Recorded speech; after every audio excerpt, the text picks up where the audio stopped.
Espacio de opinión. A continuación presentamos Un paseo por el tiempo. Presente y pasado unidos en esta media hora. Conducción: Alberto Sánchez Varas. Bienvenidos.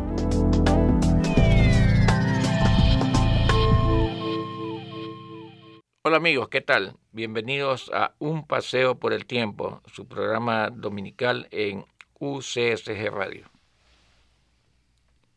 El invitado de hoy es el doctor Antonio Santos Umbea, quien es director de Comunicación y Marketing de la Universidad Católica de Santiago de Guayaquil. Él es un destacado profesional en psicología. Está en estos momentos cursando estudios en España para obtener el doctorado. Estudios que son semipresenciales, porque él continúa dictando cátedra en esta universidad, continúa como funcionario, pero realiza 2 veces al año viajes a España para sustentar su trabajo, que debe culminar ya, entiendo, el próximo año con el doctorado.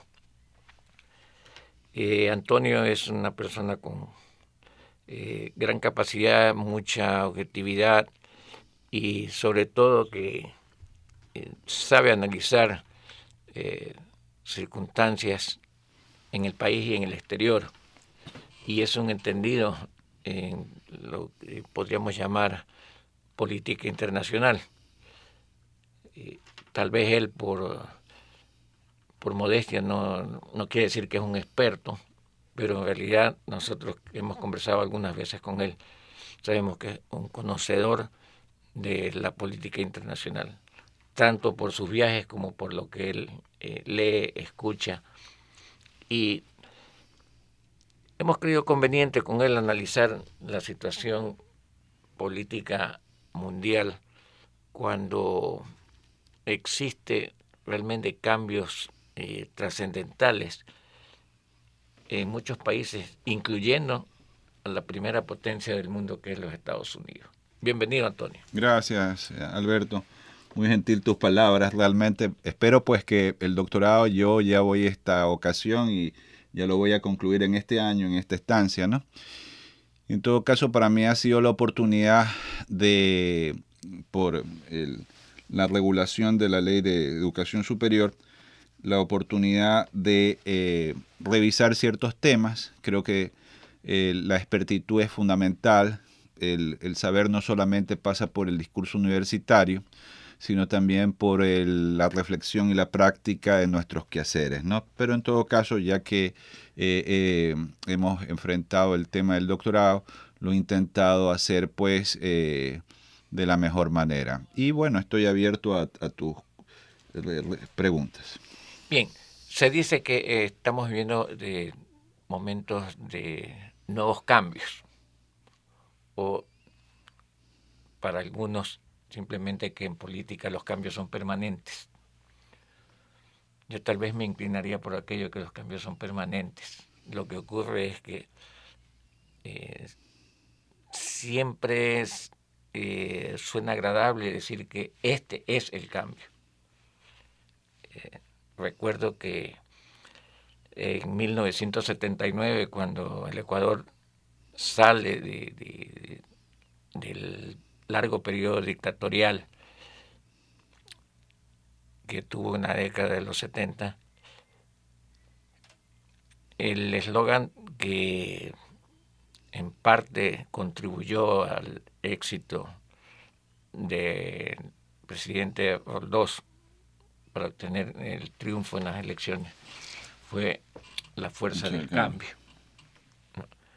Y se decía por parte de los analistas que la gente quería cambios. Posteriormente vino la presidencia de Febres Cordero. A Roldós lo sucede por su fallecimiento Osvaldo Hurtado, pero era parte del mismo binomio. Pero cuando hay nuevas elecciones, triunfa Febres Cordero, y no hablaba de cambios, pero sí era una doctrina totalmente diferente a la que estaba imperando, ¿no? Y con su programa que se basaba en pan, techo y empleo, significó un cambio dentro de la exposición filosófica de lo que había tenido el binomio Roldós-Hurtado. Y a Febres Cordero lo sucede Rodrigo Borja con un planteamiento socialdemócrata totalmente diferente al de Febres Cordero. Y después viene Sixto Durán, el hombre honrado que también con un planteamiento distinto. Entonces, y así podríamos hablar sucesivamente. O sea, cambios existen prácticamente todo el tiempo. Pero ha habido tal vez países donde los cambios son más lentos o no se perciben tanto. Y hoy vemos que Estados Unidos está también ante una disyuntiva de un posible cambio, más allá de que no se puede saber en este momento categóricamente quién va a ganar las elecciones, pero el proceso eleccionario de Estados Unidos de este año significa ya de por sí un cambio a lo que siempre ha sido la política de ese país.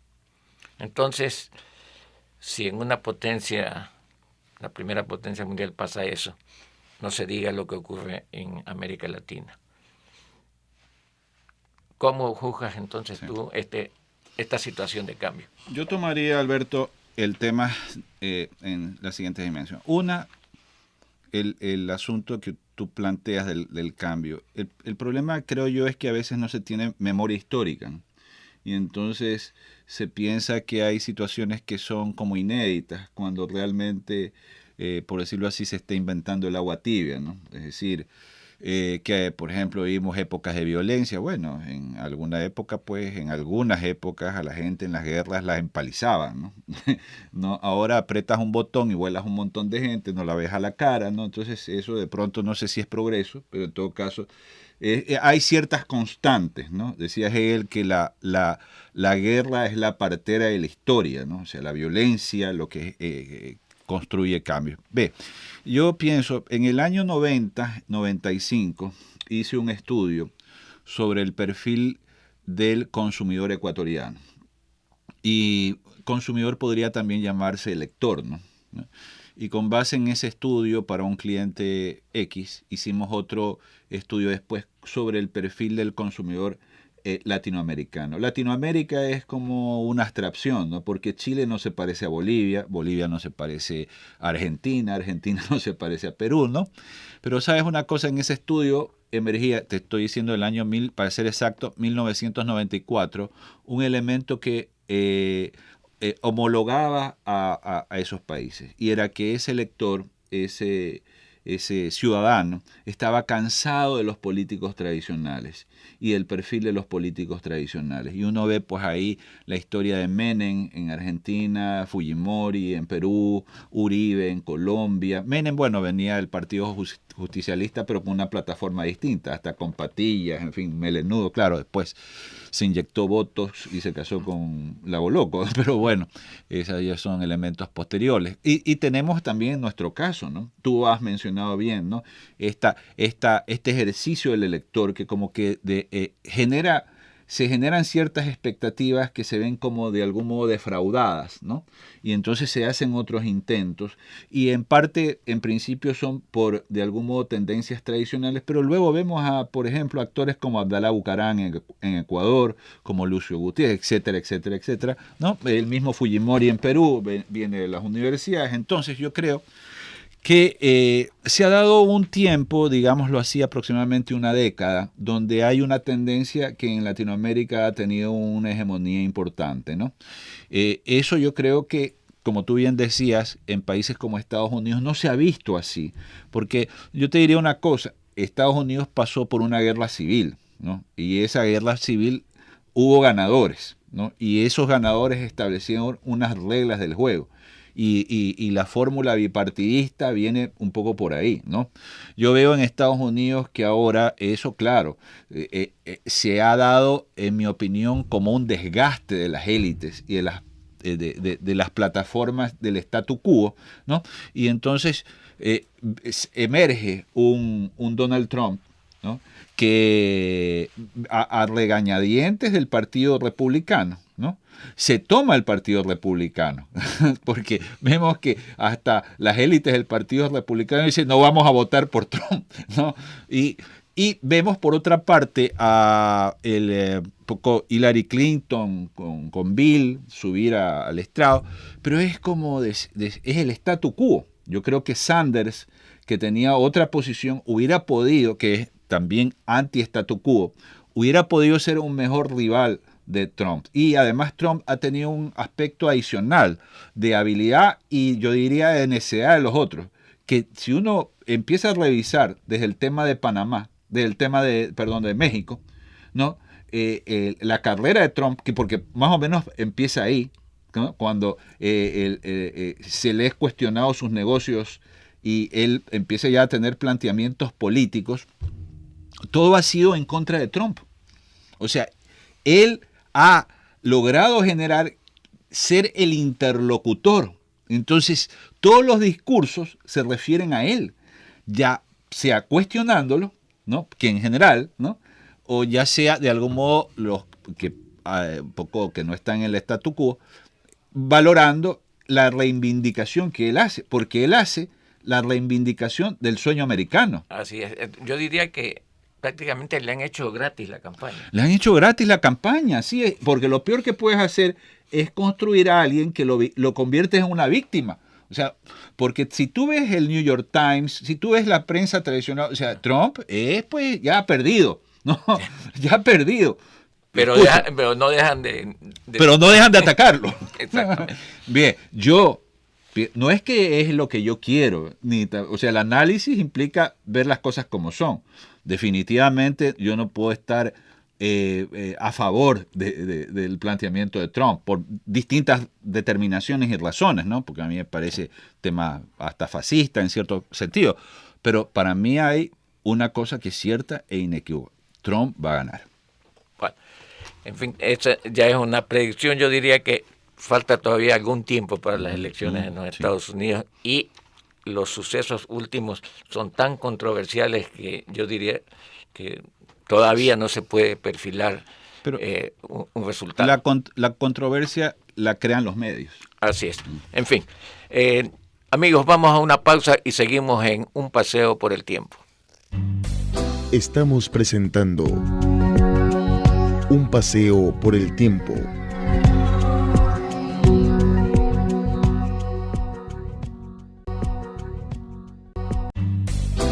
Usted escucha Un Paseo por el Tiempo.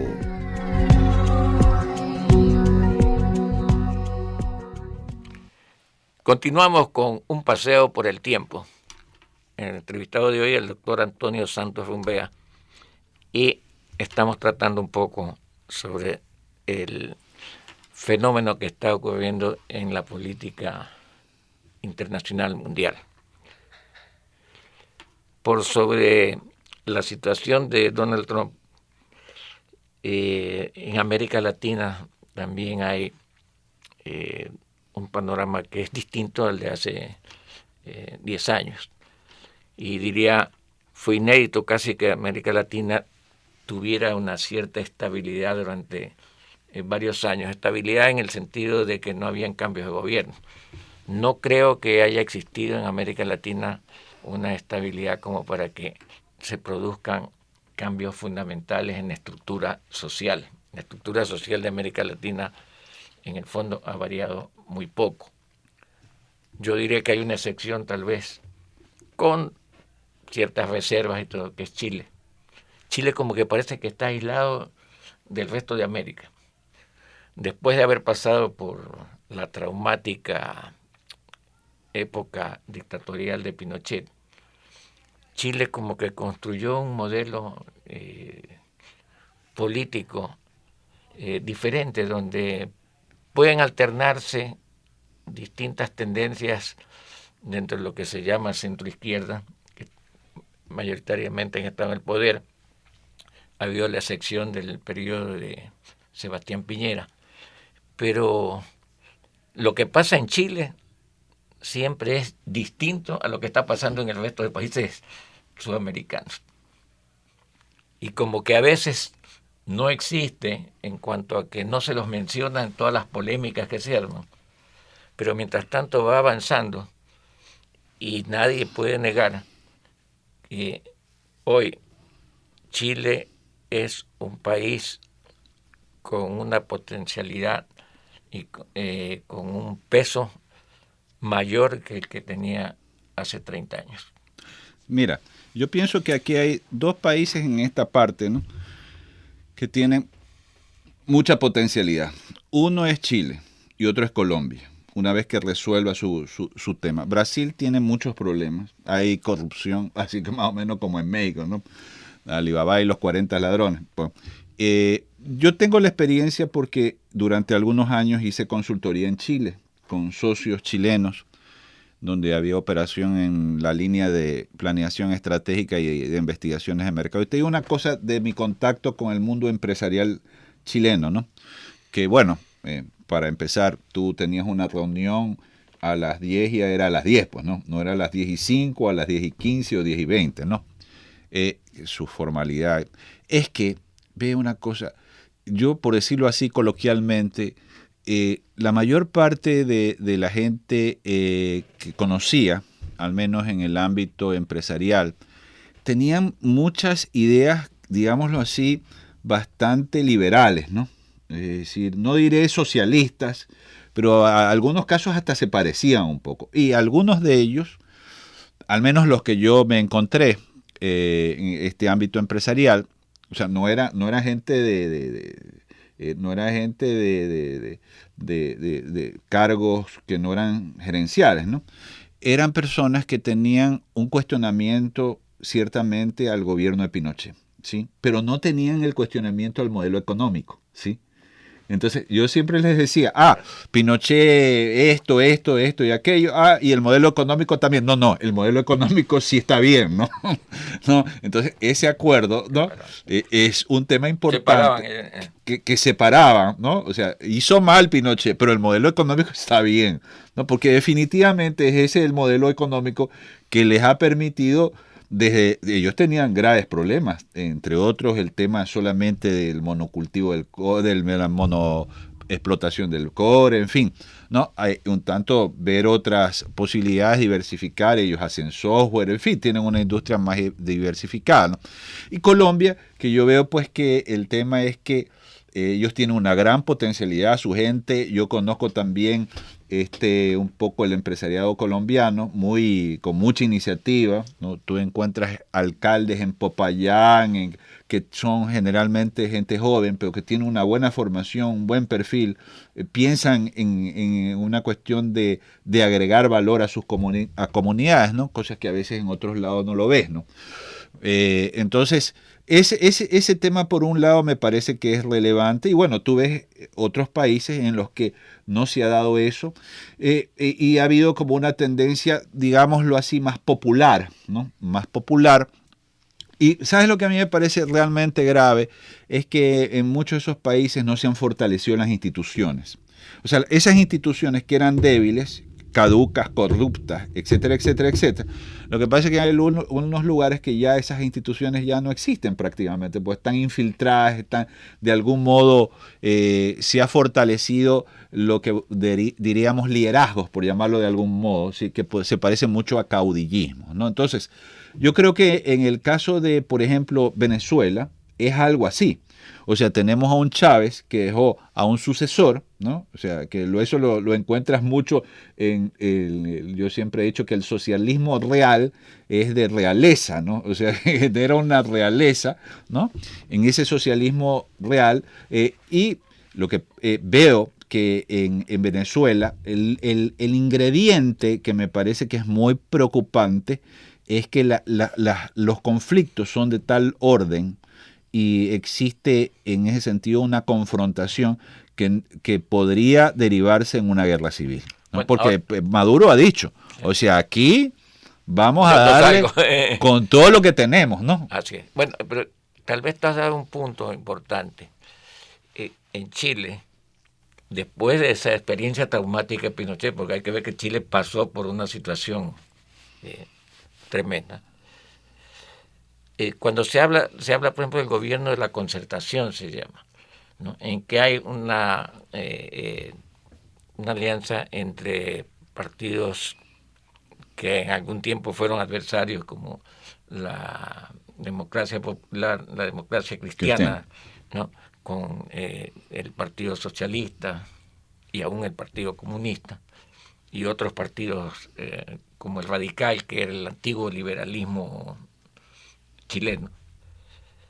Pues la concertación, aunque tiene en estos momentos una figura preponderante como Michelle Bachelet, ella no es exclusiva, no es la dueña de la concertación. Y la concertación funciona con o sin Bachelet. Esa puede ser la diferencia con otros países, ¿no? Como el caso de Argentina, que no pudo sacudirse de la situación de liderazgo de la familia Kirchner, ¿no? Sí. Entonces, yo Chile tal vez encontró la solución en un fortalecimiento del sector político, en una renovación que fue obligada por el problema de la dictadura. Mira tú que es tan paradójico que un país donde se encuentra tanto nivel cultural, ¿no?, haya sido tan amigo de los populismos también en Argentina, ¿no? Perón, qué grande sos, ¿no? Pero eso no es de asustarse, porque Alemania, de Hegel, de Goethe, tuvo a Hitler, pues no es cierto. Entonces yo creo que hay momentos en que la desfundamentación de las masas, la falta, ve tú el caso de Alemania, ¿no? O sea, haber venido de perder una guerra en una mesa de negociaciones, con tan poca visión de quedar destruida económicamente, ¿no? Es decir, habían todos los elementos para que llegase alguien y los reivindicara, lo que veo en Estados Unidos, o sea, una potencia. ¿Qué les dice Trump? ¿No?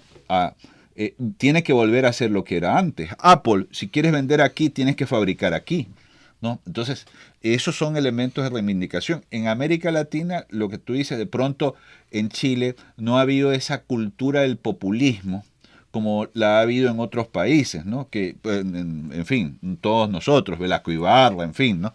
Y yo veo este movimiento también que no solamente se queda aquí, porque yo en Europa veo, por ejemplo, el caso de Alemania, ¿no? Alemania con toda la migración, ¿no?, y toda esta población islámica, ¿no?, donde uno de los argumentos que se le plantean a la Merkel es eso, o sea, que han sido realmente muy, muy blandos en una especie de conciencia vergonzante de lo que ha sido su historia anteriormente, ¿no? Y ahora pues pasaron al otro lado, ¿no? Y prácticamente están invadidos, ¿no? Entonces no me sorprendería que también en Alemania viniese ese tema, y lo vemos en Inglaterra también, porque rompe con Europa.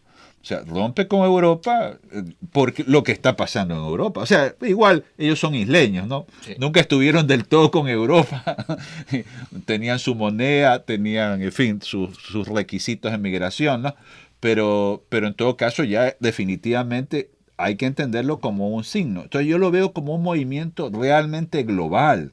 O sea, es un movimiento que se está dando globalmente, y quizás en este momento nosotros, por la posibilidad de tener la información más a mano, el flujo de la información, nos parece de un modo como que fuese una novedad. Yo creo que, como decía mencionando a Hegel, la partera de la historia es la confrontación. Y si tenemos una memoria histórica, encontraremos que en la historia de la humanidad, o sea, paz no es que ha habido, ¿no es cierto? El paraíso está perdido, ¿no? La condición de un paraíso es perdido, si no, no es paraíso, ¿no? Entonces, un poco eso, ¿no? Y frente a ello sí creo que hay una cosa importante, ¿no?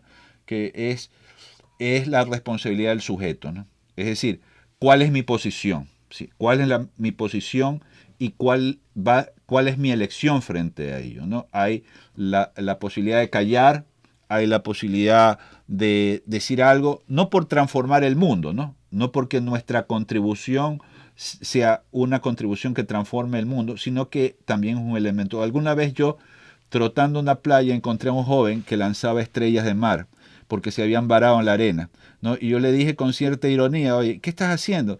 Estoy lanzando las estrellas porque si no se van a morir por el sol. Pero le digo, mira cuántas estrellas. ¿Tú crees que esto realmente es importante? Cogí una estrella, la lanzó y para esa estrella sí fue importante. Así es. Bueno, realmente ha sido muy agradable e interesante esta charla con Antonio Santos. Creo que habrá una oportunidad antes de su próximo viaje a España de volver a tratar, porque nos hemos quedado cortos. Hay dejo nomás flotando en el aire al final el recuerdo de la frase de Lampedusa, ¿no? Que todo cambia para que nada cambie. Uh-huh. El gatopardismo, que se llama, ¿no? Que es otra manera de interpretar también estos procesos. Amigos, agradecemos la presencia del doctor Antonio Santos en este programa. Agradecemos la atención de ustedes. Los esperamos el próximo domingo, si Dios quiere. Esto fue Un paseo por el tiempo. Conducción: Alberto Sánchez Varas. Edición general: Alexandra Lamilla. Producción general: Denise Gonzaga Landín. UCSG Radio, siempre educando y entreteniendo.